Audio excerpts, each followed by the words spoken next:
La meditación de la palabra del Señor en el día de hoy la encontramos en el libro de los Hechos, capítulo 27, y del mismo vamos a resaltar algunos versículos. Y soplando una brisa del sur, pareciéndoles que ya tenían lo que deseaban, levaron anclas e iban costeando Creta. Pero no mucho después, dio contra la nave un viento huracanado llamado Euroclidón. Y siendo arrebatada la nave, y no pudiendo poner proa al viento, nos abandonamos a él y nos dejamos llevar. Y habiendo corrido a sotavento de una pequeña isla llamada Clauda, con dificultad pudimos recoger el esquife. Y una vez subido a bordo, usaron de refuerzos para ceñir la nave, y teniendo temor de dar en la sirte, arriaron las velas y quedaron a la deriva. Y no apareciendo ni sol ni estrellas por muchos días, y acosados por una tempestad no pequeña, ya habíamos perdido toda esperanza de salvarnos. Entonces Pablo, como hacía ya mucho que no comíamos, puesto en pie en medio de ellos, dijo: Habría sido por cierto conveniente, oh varones, haberme oído, y no zarpar de Creta, tan solo para recibir este prejuicio y pérdida. Pero ahora os exhorto a tener buen ánimo, pues no habrá ninguna pérdida de vida entre vosotros, sino solamente de la nave. Porque esta noche ha estado conmigo el ángel del Dios de quien soy y a quien sirvo, diciendo: Pablo, no temas, es necesario que comparezcas ante César. Y aquí, Dios te ha concedido todos los que navegan contigo. Por tanto, oh varones, tened buen ánimo, porque yo confío en Dios, que será así como se me ha dicho. Cuando comenzó a amanecer, Pablo exhortaba a todos que comiesen, diciendo: Este es el 14º día que veláis y permanecéis en ayunas, sin comer nada. Por tanto, os ruego que comáis por vuestra salud, pues ni aun un cabello de la cabeza de ninguno de vosotros perecerá. Al principio de la pandemia podíamos escuchar en diferentes iglesias de los cultos online predicaciones acerca de cómo Jesús calma la tempestad, porque sin duda era una metáfora muy real el hecho de ver todo lo que estábamos viviendo como una tempestad que venía sobre nosotros y que hacía zozobrar nuestra vida tal y como la vivíamos hasta ese momento. Es cierto que yo me retuve de hacer predicaciones acerca de ese texto bíblico, pero no quiero dejar pasar la oportunidad en esta ocasión de hablar de la tempestad, pero no de aquella que calmó Jesús según el relato del Evangelio, sino la tempestad a la que se vio enfrentado, abocado el apóstol Pablo cuando era llevado hacia Roma para juicio. Si recordamos el contexto del pasaje, el apóstol Pablo había sido acusado por los líderes judíos y llevado ante diferentes tribunales que finalmente le declaraban inocente, pero por miedo a lo que le pudiera pasar, por miedo a que los judíos, una vez libre, pudieran matarle, como ya lo habían intentado en diferentes ocasiones, Pablo apela a César. Como dice en el capítulo 28, lo hace por miedo a lo que los judíos le pudieran hacer. Y el tránsito, el viaje hasta Roma, pues no fue una travesía sencilla, como hemos destacado en los versículos que hemos leído, sino que Pablo verdaderamente pues tiene una experiencia complicada, difícil, cruzando los mares, cruzando el Mediterráneo para llegar finalmente a Roma. En el texto que hemos leído me gustaría resaltar distintos elementos interesantes para nosotros y me llamó la atención la primera frase que encontramos en el versículo 13, cuando, puesto en boca de los marineros, dice que les parecía que ya tenían lo que deseaban. Básicamente lo que el texto está diciendo es que el viento era favorable, que era un viento que ellos entendían que era bueno para la navegación y eso era cuanto necesitaban. Pero la forma en la que esto lo expresa Reina Valera del 60 es bastante sugerente. Parecía que ya tenían lo que deseaban. Vaya frase, ¿verdad?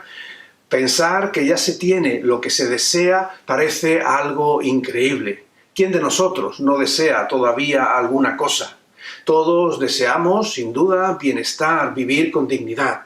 Un deseo que en estos días se ha hecho aún más poderoso en nosotros cuando estamos viendo la crisis económica que se cierne sobre nosotros, cuando escuchamos de los ERTEs, cuando escuchamos de la crisis del mercado laboral, cuando tantos de nosotros pues tienen miedo de perder su empleo o quienes no lo tienen, la dificultad de poder encontrarlo. Todos tenemos deseos de bienestar, de estar bien. Especialmente ahora, en medio de esta pandemia, pues tenemos el deseo fuerte y legítimo de tener salud. No queremos ser dependientes, queremos vivir con autonomía, no queremos ser carga para nadie, queremos valernos por nosotros mismos. Y por supuesto, entre esos deseos legítimos que todos podemos tener, está ese sentido de pertenencia, de aceptación, de sentirnos queridos. Nadie desea ser rechazado, nadie desea vivir en aislamiento, sino que el ser humano como realidad social necesita del grupo, necesita de la comunidad. En definitiva, todos nosotros tenemos deseos, de necesidades que aún deben ser satisfechas porque son necesidades básicas y todos las anhelamos y nada hay que objetar a esto. Pero es interesante reconocer que no todos los deseos son de este tipo, que en muchas situaciones encontramos otras maneras, otras formas de desear entre nosotros. Ya el filósofo Aristóteles, en el siglo IV a.C., estableció la distinción entre deseos naturales y deseos no naturales o artificiales. Los deseos naturales son un medio para un fin y por tanto son deseos que encuentran satisfacción. Por ejemplo, el hambre y la sed son deseos naturales, independientemente que por la necesidad fisiológica sea un deseo que se repite de manera constante en nosotros. Lo cierto es que cuando tenemos hambre o cuando tenemos sed, de nada sirve que nos traigan 100 kilos de paella o 1000 litros de agua, porque una vez que nuestra hambre, nuestra sed ha sido satisfecha, todo lo demás ya no lo necesitamos, ya no queremos más. Si recordamos, por ejemplo, el relato en el Evangelio de cuando Jesús alimenta a los 5000, nos dice el texto bíblico que todos comieron hasta quedar satisfechos y entonces pudieron recoger lo que sobraba en cestas. Es un deseo natural que encuentra satisfacción. Pero también hay deseos no naturales o deseos artificiales y estos no encuentran satisfacción. Por ejemplo, la avaricia nunca tiene satisfacción porque el deseo de tener más y más nunca se satisface. Es tener por tener riqueza para ser rico, sin mayor finalidad que disfrutar de esa riqueza y tener sin medida. Por eso las personas codiciosas, las personas ambiciosas, nunca encuentran satisfacción. Son insaciables, siempre quieren más. Y en el Evangelio encontramos un ejemplo de esto en la parábola del rico insensato, que nos habla de alguien que acumula de una manera excesiva, de una manera egoísta, más allá de lo que pudiera necesitar. Y esto nos abre la puerta a pensar sobre si todo lo que nosotros deseamos es realmente lo que necesitamos o si más bien no estamos necesitando lo que deseamos. Hoy día se ha convertido en necesidad muchas cosas que no son necesarias, sino que son proyección de nuestros deseos artificiales.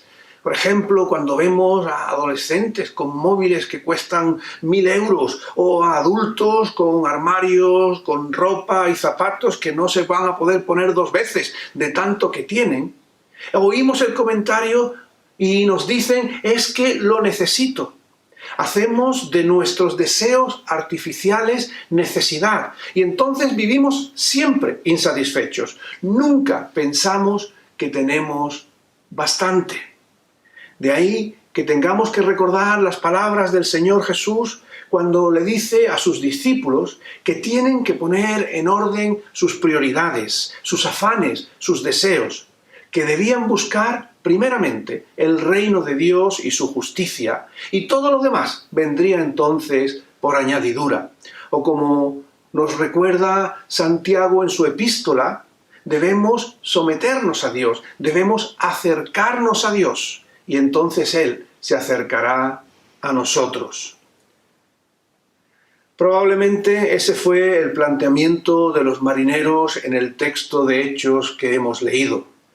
Pensaron que tenían lo necesario, pero olvidaron lo principal. No contaron con Dios en su decisión. Por más que Pablo les dice, varones, veo que la navegación va a ser con perjuicio y mucha pérdida, no solo del cargamento y de la nave, sino también de nuestras personas. Pero ellos no escucharon a Pablo. Pensaban que lo que deseaban era lo necesario y por tanto se hicieron a la mar. Nos continúa diciendo el capítulo de Hechos que estamos leyendo, que una vez que se hacen a la mar, pensando que lo que tenían era lo que necesitaban, entonces surgió lo imprevisto. Esa brisa del sur que les parecía lo deseable para navegar, se tornó en un viento huracanado, en una tempestad que vino sobre ellos y casi les hace hundirse. La nave quedó a la deriva. Y dice el versículo 20 que durante mucho tiempo no aparecía ni el sol ni las estrellas, perdiendo, y así lo dice el texto, toda esperanza de salvarse. No era poca cosa que no se viera el sol ni las estrellas, porque en la antigüedad eso eran sus referentes para la navegación. Se dejaron llevar entonces por la deriva, que es lo que hacen todos cuando no tienen el control de su nave. Y vemos que esto también es una metáfora interesante acerca de nuestras vidas. Cuando perdemos la dirección, cuando el sol y las estrellas no están ahí para iluminar nuestro camino, entonces la oscuridad lo llena todo y simplemente nos dejamos llevar a donde quiera que la inercia nos acompañe. Y eso no es algo pequeño. Cuando pensamos en los jóvenes y hablamos de los efectos de la presión del grupo, decimos que al final todos acaban pareciéndose, porque todos quieren ser parte de ese colectivo, todos tienen ese sentido de pertenencia, nadie quiere quedarse fuera. Pero esto no es menos cierto también con los adultos, ese deseo de pertenencia, porque no queremos ser menos que nuestro vecino, ni tener peor coche que nuestro compañero de trabajo, ni vestir peor que los amigos, o vivir en no sé qué zona. Se nos apagan las luces del buen criterio y comenzamos a navegar a la deriva de los valores que la sociedad nos marca. Y esto puede parecernos bien si las cosas van más o menos normal. Pero todos sabemos que llegan las tormentas y nuestro mundo se vuelve del revés. Y aquellos que nos han arrastrado en una navegación sin rumbo, ahora no tienen cómo ayudarnos, no tienen cómo sacarnos a flote. ¿No hemos sentido esto durante la pandemia? Que lo que hasta ese momento nos hacía sentir seguros, ahora no eran más que incertidumbres, que nos sentíamos frágiles y vulnerables, como quizás no lo hubiéramos hecho antes. Y es cierto que esas tormentas no solamente llegan a los que viven cegados, a los que viven empujados por la inercia de la sociedad. Esas tormentas también llegan a los que creemos en Jesucristo como nuestro Señor y como nuestro Salvador. Porque no podemos escapar de las tempestades de la vida, de la sociedad en la que nos encontramos. De la misma forma que Pablo no pudo escapar de la tempestad que azotaba a la nave en la que viajaba. Pero había una gran diferencia. Como hemos leído en el versículo 20, todos habían perdido la esperanza de salvarse. Pero Pablo sabía que el Señor estaba con él. Y en el versículo 22 se nos dice que exhortó a todos los que estaban en el barco a tener buen ánimo, porque el Señor, y así lo dice, al que él pertenecía y al que él servía, le había dicho que saldrían de esta situación. Y continúa afirmando Pablo que confía en Dios y que sabe que eso será así. Nos puede surgir la pregunta, ¿es que Pablo no se daba cuenta de la situación? ¿Es que no veía que realmente se estaban hundiendo? Seguro que sí, él era consciente de la trágica situación que estaban viviendo, pero él sabía que en el viento de las circunstancias también es donde sopla el viento del Espíritu Santo, que no abandona a los que confían en él y que no deja de cumplir su propósito a aquellos que creen en él. Los marineros, cuando hicieron sus planes, ignoraron a Dios y los avisos que les había dado por medio de Pablo, de no hacerse a la mar, y por eso solo encontraron oscuridad, falta de dirección, tempestad y desesperanza. Los vientos que parecen favorables acaban siendo engañosos, pero el viento del Espíritu Santo es salvación y vida. Si seguimos leyendo el texto, es interesante ver cómo para hacer posible su salvación, en diferentes ocasiones los marineros, todos los que estaban en el barco, tuvieron que tirar lastre, es decir, tuvieron que deshacerse de aquello que era innecesario y que hacía más difícil, si no imposible, que la nave se mantuviera a flote. Y esto también es una metáfora muy importante para nuestra experiencia como individuos y como iglesia. Como dice el autor de Hebreos, debemos despojarnos de todo peso, de todo impedimento, del pecado que nos asedia. Todos tenemos cosas de las que deshacernos, cosas que tirar en nuestra vida. Debemos establecer qué es importante y qué no lo es. No estoy seguro del todo que nuestra sociedad haya aprendido la lección impartida durante esta pandemia sobre qué es importante y qué no lo es. Pero nosotros debemos pensar si realmente hemos terminado de convencernos de que es el Señor en quien están nuestros días, que Él es nuestra provisión y nuestro guardador, y que todo lo que hacemos y buscamos fuera de Él es un lastre que al final perjudicará nuestras vidas. La conversión es un proceso de tirar lastre, de despojarnos de aquello que no da sentido a nuestras vidas y que el apóstol Pablo denomina el viejo hombre. Tenemos que despojarnos de esa vieja persona y de su forma de hacer las cosas y revestirnos de Cristo. Que es a Él a quien debemos desear en nuestros estudios, cuando buscamos empleo, cuando buscamos pareja, cuando estamos en casa o en el trabajo, cuando queremos comprar un piso o ir de vacaciones. Él debe ser nuestro todo en todo. Incluso como iglesia, por más que hemos añorado nuestras reuniones en el templo, hemos aprendido que la iglesia es más que los edificios y los programas, que lo importante es la comunidad, el cuidado mutuo, la presencia real de Cristo entre nosotros. Hay muchas cosas en nuestra vida individual y comunitaria que debemos tirar por la borda si queremos llegar a buen puerto. Nuestras envidias y celos, nuestras ambiciones desmedidas, los chismes y comentarios maliciosos de otros, el materialismo, el hedonismo que marca nuestra sociedad, el hacer y el ir como Vicente donde va la gente. Todo eso tiene que quedar atrás y debemos fijar nuestros ojos en Jesús y cargarnos con su Santo Espíritu, de su presencia, de sus valores, de su comunidad.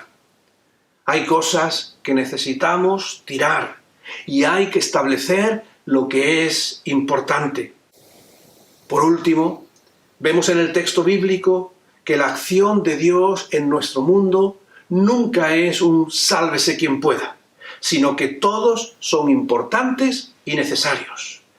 El apóstol Pablo recibió la confirmación de Dios de que todos habrían de salvarse, de que ninguno necesitaba abandonar la nave para encontrar salvación, porque era en el permanecer juntos donde Dios operaría el milagro.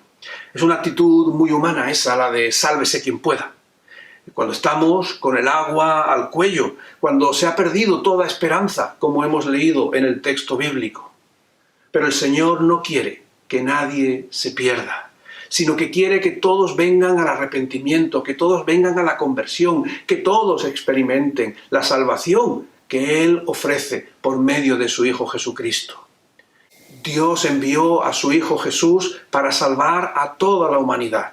Y esa es nuestra tarea hoy, no cejar en el empeño de compartir la esperanza de vida en Jesucristo para todos, independientemente de su situación, porque Dios siempre nos encuentra donde estamos, incluso aunque estemos inmersos en la peor de la tempestad, el Señor está ahí con su mano tendida, ofreciéndonos salvación, ofreciéndonos esperanza, ofreciéndonos una manera diferente de vivir.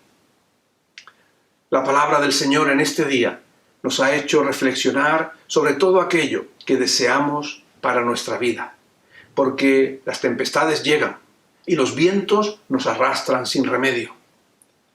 Salvo que busquemos a Dios y su voluntad en nuestras vidas, que es quien nos acompaña y nos saca de la tormenta, dejando atrás todo aquello que nos lastra y llevándonos a tierra firme. Si estás en medio de una tormenta personal o en tu matrimonio, con conflictos en tu trabajo o en tu familia, o quizás la debilidad que has experimentado en medio de la pandemia ha afectado tu vida, tu confianza, tu seguridad, verás que solo el Señor es guía en medio de la oscuridad, que su Santo Espíritu es quien está presente y acompaña y guarda a los que en Él confían, y que poniendo tu vida, tu confianza en sus manos, el Señor te protegerá. Y ese es el mensaje que hoy queremos celebrar y que queremos compartir y queremos invitarte a hacer tuyo. No hay vida sin tempestad, pero la tempestad no tiene por qué llevar tu vida al desastre. Porque en Cristo hay salvación, porque Dios ha enviado a su Hijo para sacarnos de la situación más difícil, para darnos salvación y para darnos vida eterna. Confía tu vida en el Señor. Que Él nos bendiga.